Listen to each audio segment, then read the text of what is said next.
So audio seems to be okay. Like I mentioned 2 seconds ago, this is my second time recording this video. While I was editing yesterday, I came across a lot of things that I missed, and I was like, okay, I can't give them half of the details. I have to give them all of the details. So I still didn't write anything down. So hopefully I won't forget as I'm talking to you guys. As I'm on the camera, my hair is drying out a little bit, so it does look mighty long, and we're going on Tuesday to get a haircut next week, the week of Thanksgiving. So when you're seeing this video, and if you go onto Instagram or anything like that, my hair may look a little bit differently. So just a little heads up. Thinking this video is going to go up on either Thanksgiving Day or on Black Friday. We'll see. But I wanted to come on here and share some news with you guys, pretty much like a life update. The first time around, I definitely cried a lot, and it wasn't in reference to, I guess it did have some things to do with, like the news that I'm going to be sharing with you guys, but I don't want to make this video about, the loss that I had. I had a major loss in my life, and it was someone who I love and will miss forever.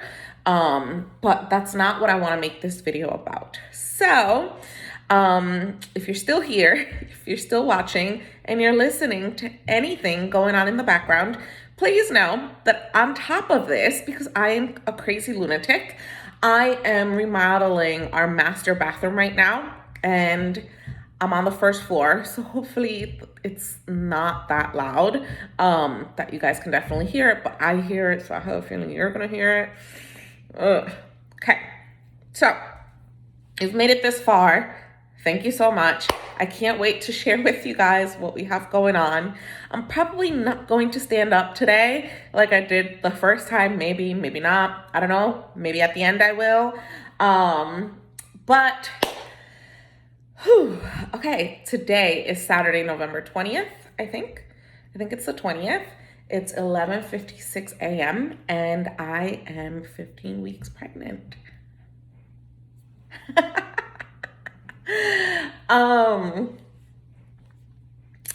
It gives me chills just to kind of say that out loud, because a lot of you guys have been following Jen and I during our journey.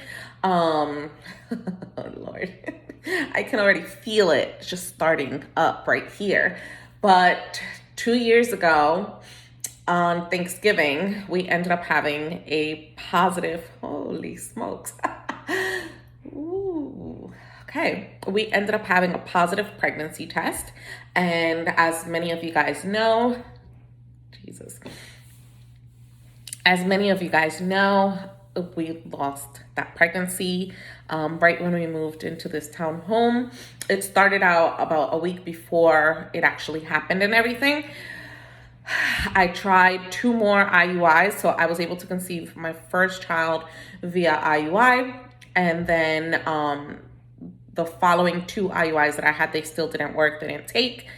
I was going to go ahead and move forward with a 5th IUI, and my doctor had a conversation with us. She said, just want you to know what the, pretty much like what the chances are of you actually like getting pregnant and stuff like that. So then Jen and I just had like a serious conversation, and we decided, you know what? We've had so many ups and downs. We've spent so much money already on IUIs that, let's just go ahead and move forward with IVF. So my original goal was to do 3 IUIs, and we went a 4th time. Then I was going to do a 5th one, and instead of the 5th one, we went ahead and we just switched over to IVF. So I'm gonna take you guys on a journey. So buckle up. And we're going back to May 2021. The preparation for IVF was super easy. I didn't know what I was doing. I connected with a lot of women that have done IVF previously. for them to kind of like coach and guide me. And it just, you know, a lot of them, it's hard for you to sit here and tell them like, yeah, it did work for me. And they're still working on their miracle, you know. But I will say, and I want to make this very well known, is that during the summer, I had a phenomenal time. I feel I had my sister here, and I just enjoyed life in a completely different way than I have previously.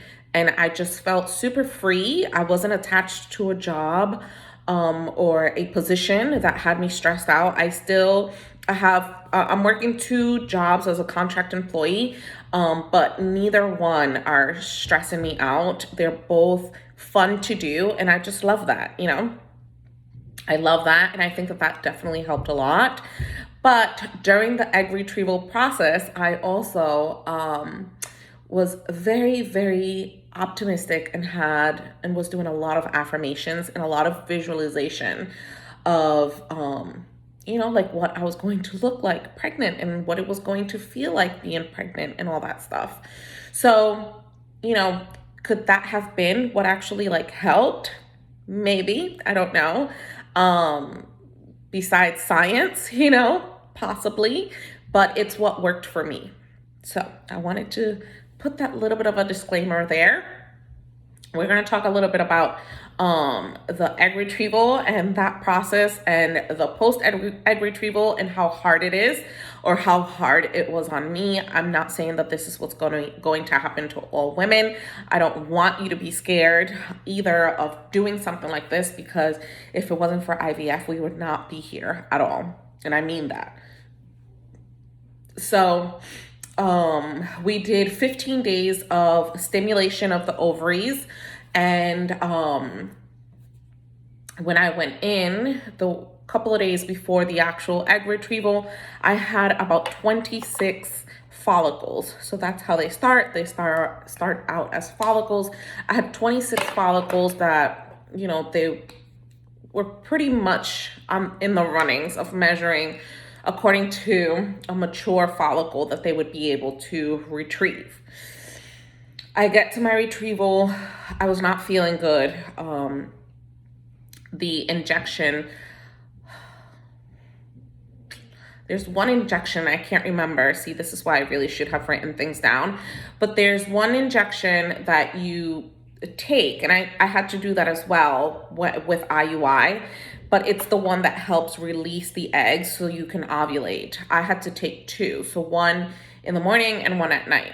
By the time that it was nighttime, the night before the night before or 2 nights before the egg retrieval, something like that, I was extremely, extremely sick. I think it was the night before. I actually have a picture.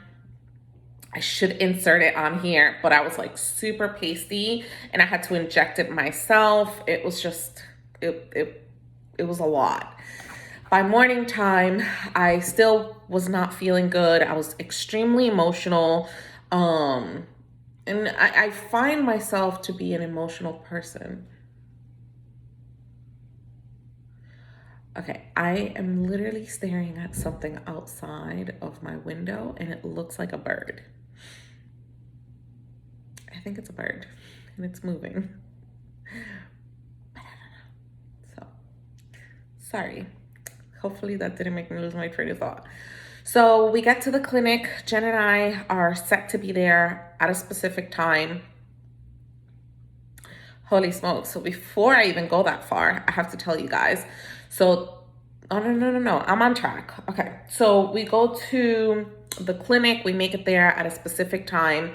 My egg retrieval, I have to do like another injection, if I'm not mistaken, at a specific time as well. And then I go in and they go ahead and they start retrieving all of my eggs.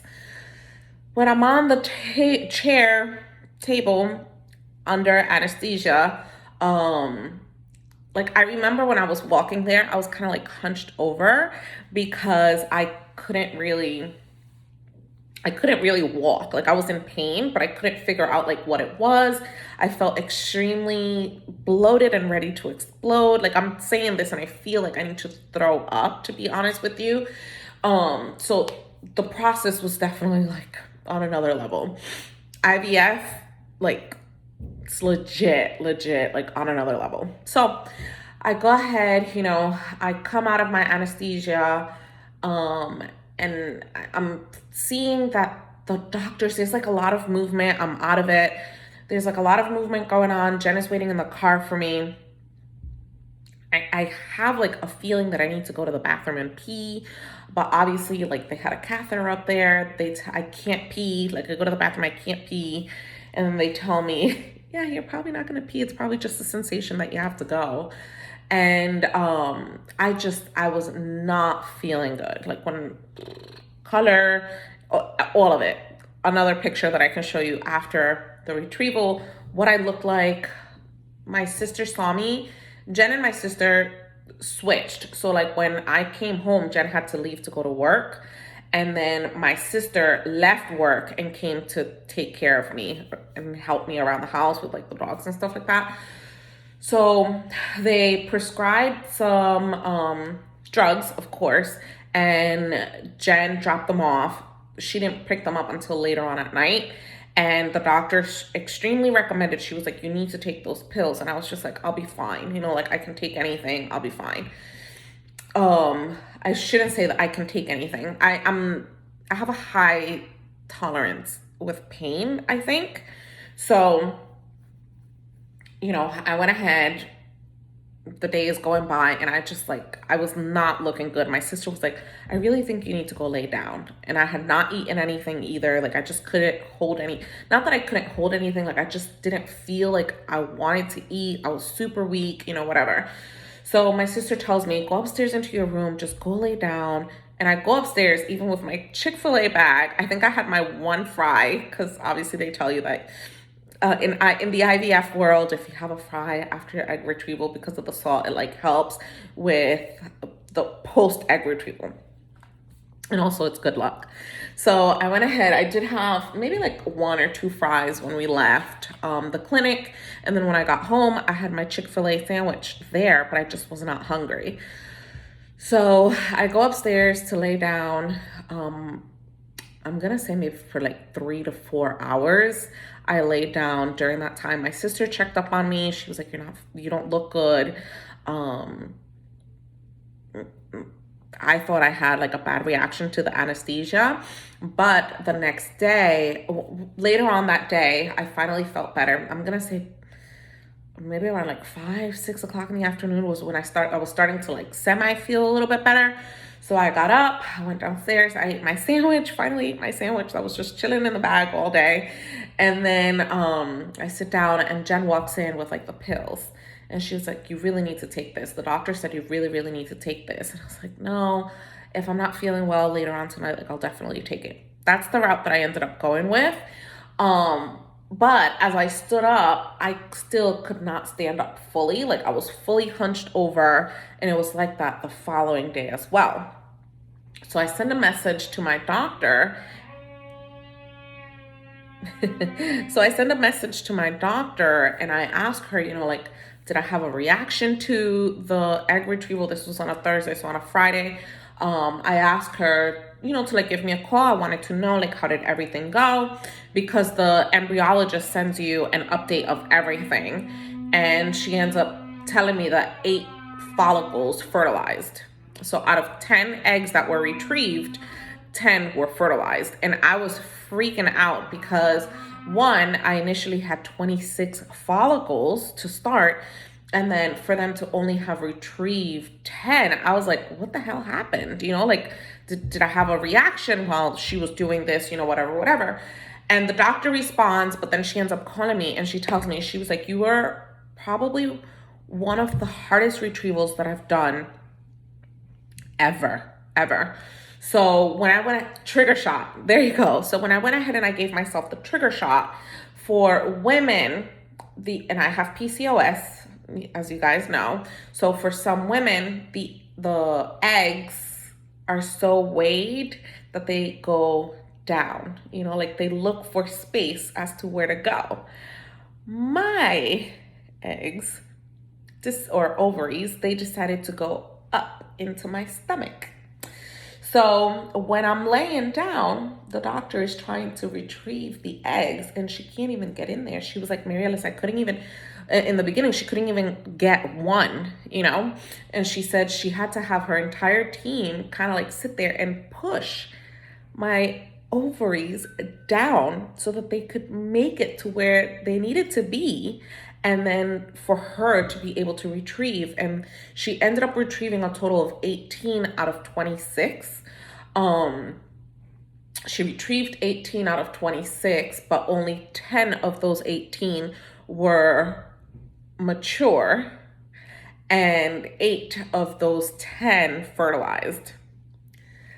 By the 5th day of, you know, science and everything that they have to do, of them pretty much like taking their time, I ended up with 2 embryos. So I was in complete shock because I was like, okay, the math number, it's more than likely gonna end up being like 3 to 4 eggs. And that's pretty good, you know? I was like, and I wasn't certain if I wanted to test them. So all the way up until the last day is when I made my decision that we were going to, was it the day that they were retrieved, or when they told me that I had 8 follicles, is when I finally, was it that? I can't remember, but I finally went ahead and I sent them out for testing. And the one that we're pregnant with is the only one that came back normal. So out of 10 eggs that were retrieved at a mature number, only one was the surviving one, and it's the one that I'm currently carrying in my belly. And today we're 15 weeks. So what a coincidence, right? This is coming from someone that wanted, you know, 2 to 3 kids, but I am blessed. I am grateful. I'm 38 years old. I acknowledge that I'm not young, you know, like I still have a long life ahead of me, but my body is not the same like when I was in my 20s. So egg retrieval is done. We have, you know, the testing going on. And during the time of the testing, I also had to get 2 polyps removed. So for IVF, your body has to be completely cleaned out, cleared out, and everything. So I'm thinking I'm gonna get these polyps done, and the next thing you know, I'm gonna go ahead, we're gonna go in there and do the transfer, and everything's going to go like, you know, I'm thinking the most I'm missing is just a month. No. June was when they did the polyps removal. Then we got the test results back from the embryos, and because I was only with 1 embryo, my doctor suggested us doing an ERA. Totally okay with that because I was doing my research with my other IVF friends as well, and they recommended definitely do an ERA. So the month of July, and an ERA is pretty much an endometrial receptivity analysis. So it's checking your uterus to find out how much progesterone or how much medicine you need for your body to be able to hold an embryo, right? So we do that, the test results come back, and I needed an additional 12 hours of progesterone, and that's what we did. So the month of July, we go ahead, that was my mock trial or the ERA, we do all of that. And I was just kind of like, I let go and I let God take over, you know?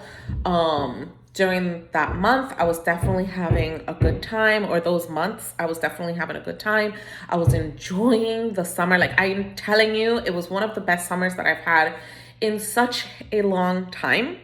And then August came around, my birthday came around 2 days later. I lose my grandmother. I'm gonna breeze right through this because this is where I got stuck on the last video, and it made me lose track of a lot of information that I needed to share.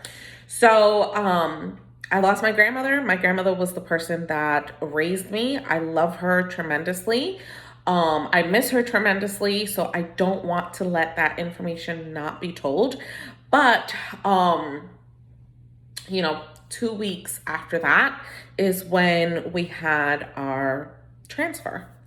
And it took, even when I felt like it did not take, because during the entire preparation, I was kind of like in my head saying, I only have one. Like, how is this going to work? There are so many women out there that they do it multiple times and it doesn't work. Like, how is it going to work for me with just one embryo? And I knew, because of the post egg retrieval, like how my body reacted, in my heart, I was just like, I can't put myself through that again. And why do I say that? Because of my PCOS. I don't know if it was because of my PCOS, excuse me, but my entire body was completely like off track. I had one day where I felt extremely confident and wanted to like rip my clothes off and show my entire body to everyone. And then I had other days where I absolutely was like completely mental. And I mean that, like it was just, it was extremely difficult of a roller coaster. So yeah, the transfer comes around. In my head, I'm like, how is this going to work? Like, I only have one opportunity. My doctor tells me we've done everything in our power to make sure that this takes, whatever. On day 8 post-transfer, I made the biggest mistake of taking a pregnancy test, and it came back not pregnant. It was a clear blue pregnancy test that says not pregnant or pregnant. It was the only one I had left over from the last IUI that we had done earlier in March. Was it March? Nope. The last one was December. I think it was December. Yeah, the last one was November of last year, because on Thanksgiving I had also checked, and whatever. So Thanksgiving has a lot of meaning to us. So regardless, I went ahead and I lost my train of thought. Hold on. 1, 2, 3. So on day 8, I take a pregnancy test. It's not what I really wanted to do, but I did it because I kept seeing so many other women in one of the chats that I was following that got back positive pregnancy tests. I do mine. Mine comes back negative, and now I'm just negative Nancy. Like, this didn't work, this didn't work, this didn't work. That week of Labor Day is the following day is when I go in for my beta or blood work and find out if it was positive or negative. And I go in there completely just telling everyone like it did not work. Like I don't have any symptoms. It didn't work. The thing is that I did have symptoms. They were nothing compared to my first pregnancy. Jen noticed each and every single one of the symptoms, but again, for me, I was like, she didn't say anything. She was just like, you're crazy. She was like, you're so crazy. Like, you're definitely pregnant.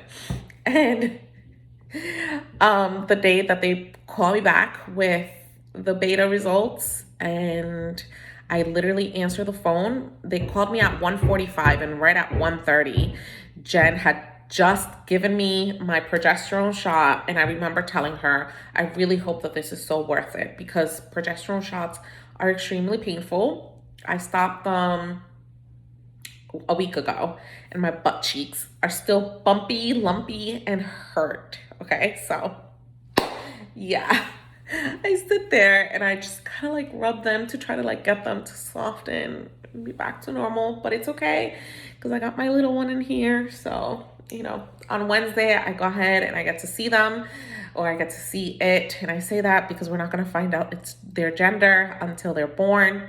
It's a decision that we've made. I'm so excited to continue with this journey. Do I have a gut feeling of what it is? Yes, absolutely. But at the same time, it's okay. If God ends up giving me the complete opposite sex or gender, it's totally okay. Okay. So 1:30, Jen gives me the progesterone shot, and then she has to leave. She has to go to work.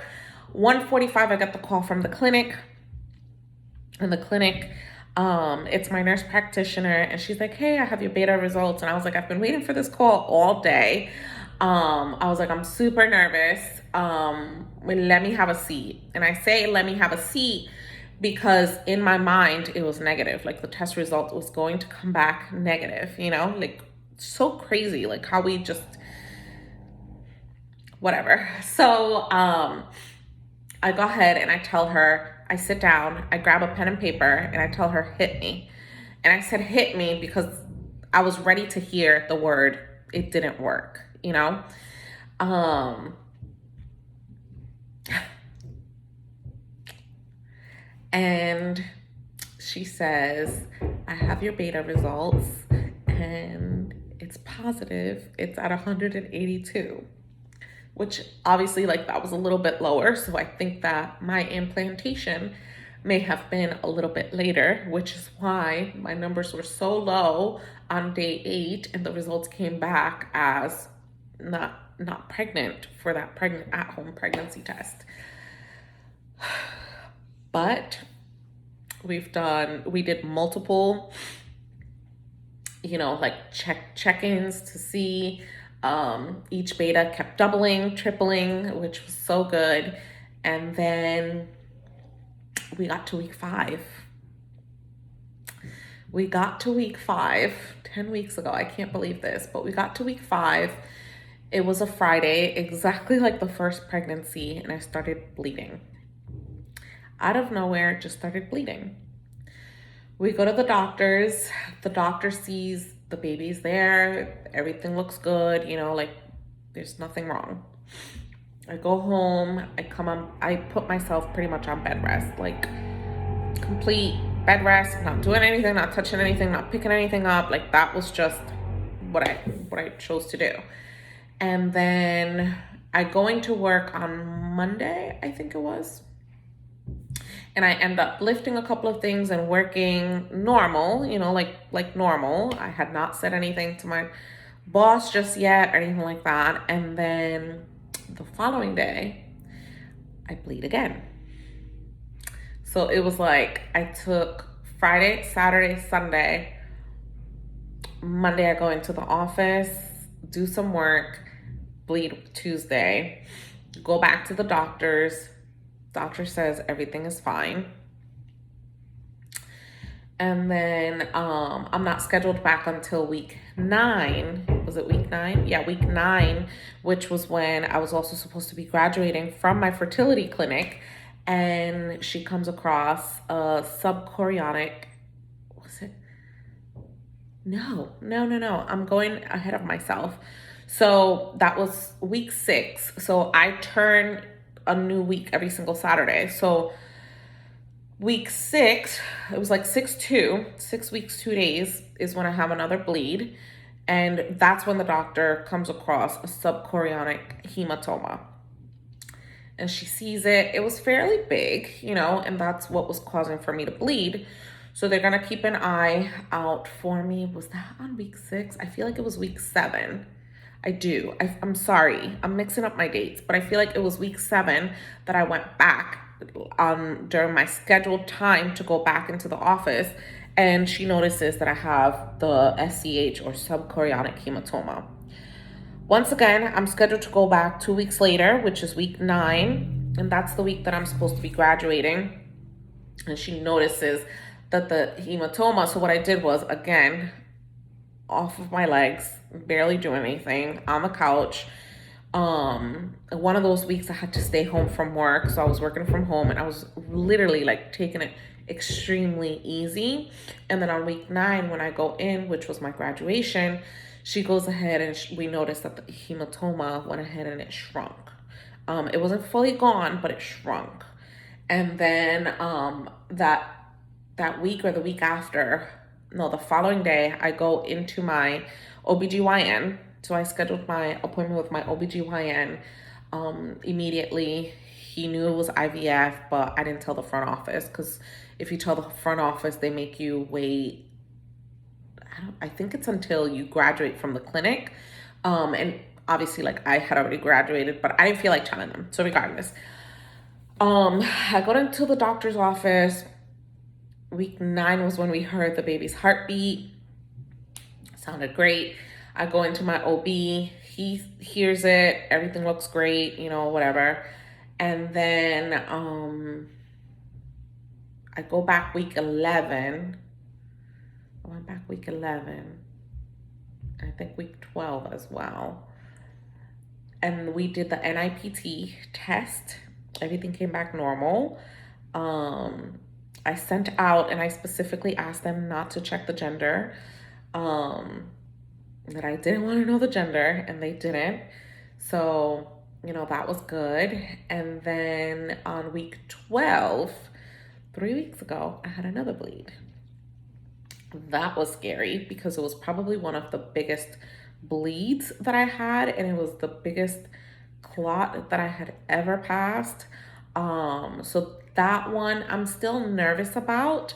And this Wednesday I'll go in and I'll explain and I'll show a picture to the doctor because the clot was fairly large, and I haven't shown it to Jen. I showed it to a couple of people, including my sister last night, who's also expecting via IVF. We're like exactly a week apart. She's having a little boy.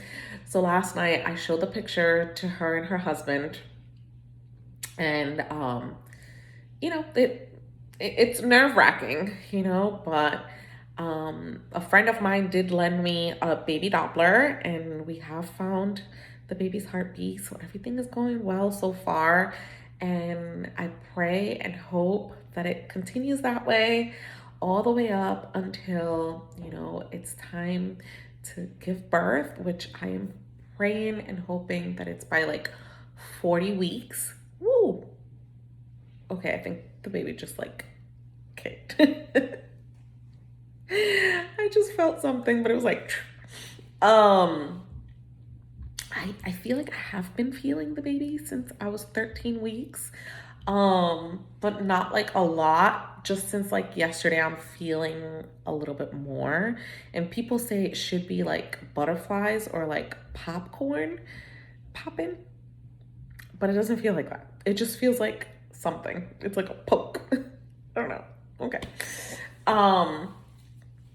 But regardless, let me see if I'm forgetting anything because I want to make sure that I don't forget anything. The hematoma, week 12, NIPT test, no nausea. I mean, no bad morning sickness. For me, it's been, it was nausea all the way up until week 13 is when it totally has calmed down. Thank God. Let's keep it that way, little one. But, whoa. Excuse me. Morning sickness was just like nausea, and everything smelled horrible. Everything.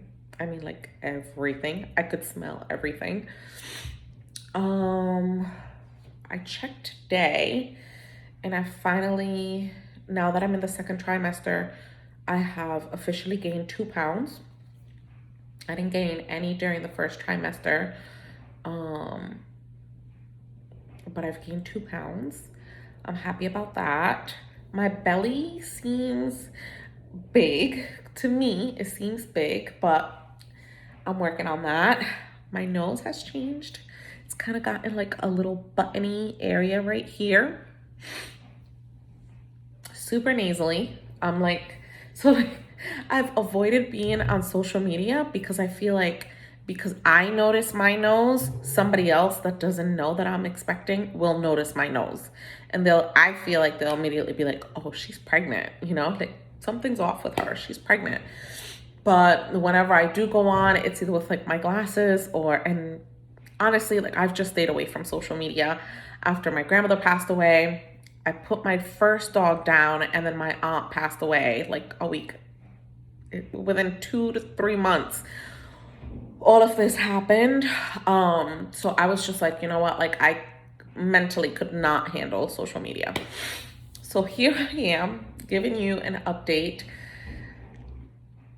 I noticed that while I was editing, I have another video, and that's the one where I was talking about my grandmother passing, and I was very emotional. And I think that the next day or during that same week, I did my transfer. So, you know, I don't know if that video will go up or if I'll save it for myself. Like, it gives me chills just kind of like thinking about that. But what else can I tell you guys? What else? I feel like I hopefully am not forgetting anything this time around and that I shared a lot with you guys. I'm very, very grateful. I want to wish each and every single one of you guys a happy Thanksgiving. I am so blessed. I feel super, super, super blessed, and I am very grateful. Like, my doctor, Dr. Asamoda, if you ever watch this, and Nisi and the team at Hope Fertility in Atlanta or Alpharetta, I just want you guys to know, like, I am extremely grateful for you guys, you know, like, the secret's finally out. Yes, I did test, but I am still super grateful because that team was exactly what I needed, you know? So with that being said, I think I'm gonna wrap it up here. I hope that every single one of you guys that are wishing and dreaming on, you know, having your miracle baby, I hope and I pray and I send you so many good vibes that, you know, the next transfer is the one for you, you know. But I also want to tell you guys to visualize and see yourselves in this position, because you can definitely get here. You know, you can definitely get here. Not every day is going to be a good one, but you can make a good day out of every day. So I'll give you guys a little bump date. We'll see if I keep it or not, but thank you so much for watching. Thank you so much for being on this journey, and I'd love to hear from you guys. You know, like, did you already know? Did you have some ideas? What would you like to know about the pregnancy, or anything that I may have missed that you may want to know? Leave it in the comments. I do have a registry. I did that at like week 11. I do have a registry. I still continue like checking it and kind of like updating it, but right now, because of like Black Friday sales, I'm trying to catch all of the sales as well. So like, if you guys want details or anything like that, I think if you Google Jen and Mari's registry, or Mariellis, I don't know if I did Mari or Mariellis's registry, you should be able to find it. But if not, send me a message if you're really interested and, you know, you kind of want to shop for some baby gear as well. I will accept it. My baby will accept it with so much love and genuinely with so much like gratefulness, you know? But okay, I've said enough. Let me stand up. I am starting to get a little short out of breath, especially when I gotta go to the third floor. We're remodeling the bathroom. Finally, 2 years. We're finally remodeling. Okay, so.